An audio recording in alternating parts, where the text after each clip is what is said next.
Can you out-train your diet, Sean? It depends. So much nuance, so multifaceted.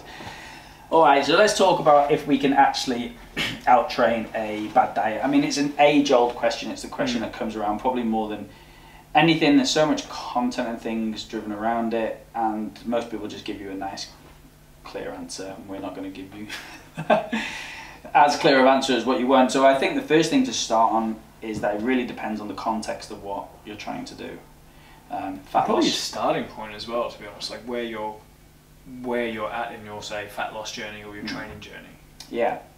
So fat loss, you know, weight management, weight maintenance, weight gain, muscle building, health, they're all very different things. Yeah. You need to break them down. Like, so many people put health and fat loss on this same pedestal, and they're not. They can be separated completely down to one of them is controlled by an energy balance, and your health can be controlled by energy, but as well as sort of nutrients. Yeah. And many other facets, like again, they can branch off into, and then we'll probably touch on it later, but like sport performance as well. Like, yeah, I don't know. Do you want to start with fat loss? Yeah, because even if you say, with fat loss all the time, say if someone is 150 kilos, right, and all they eat is jelly beans and donuts, right, but they get down to 120 kilos.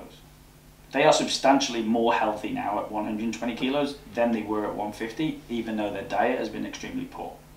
Yeah, and in that scenario, you'd say, yes, that person has out-trained their bad diet. And then, yeah, I guess to a certain extent, at a certain point, that's where like people plateau. But it depends on what stage of the journey they're at. Like, you know, for someone who starts at 150, gets down to 120, at a certain point, you know, his jelly and donut diet might need to change a little bit in order for him to move forward in his fat loss journey. Whereas someone, say, who's already quite lean and on the jelly and donut diet, looking to make progress from a health standpoint, are they going to improve as fast as what they could if they tighten things up a little bit? Yeah. I think from a fat loss thing, we understand it's an energy balance. From a muscle building standpoint, we understand it's more of a protein balance, like a nitrogen balance, and then obviously having your resistance training. And then from a health, it's multifaceted. Like, we need all areas to be better. So again, a healthy fat loss, I think we need to separate the two when we're talking about can we out-train a bad diet. Again, it's in context depending what we're trying to do, and hopefully we can go through these contexts today. Yeah, then you've got even just what is a bad diet in the first place. Like, what constitutes a poor diet?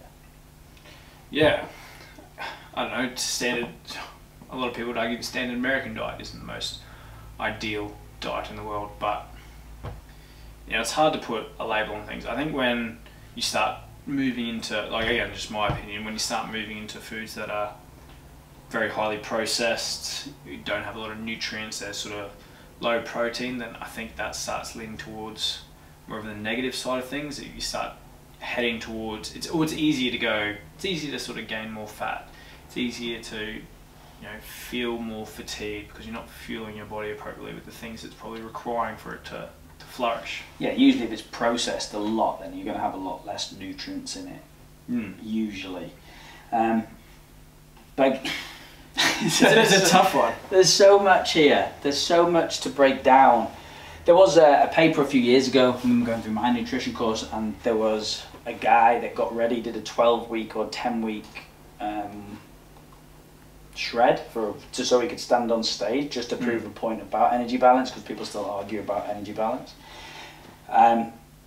Where all he ate for 10 to 12 weeks was, I think he got his fat from peanut butter, his carbohydrate through, what's the Magic Charm cereal? Lucky Charms. Yeah, Lucky Charms, and then his protein through protein powder. That's all he ate for 10 weeks.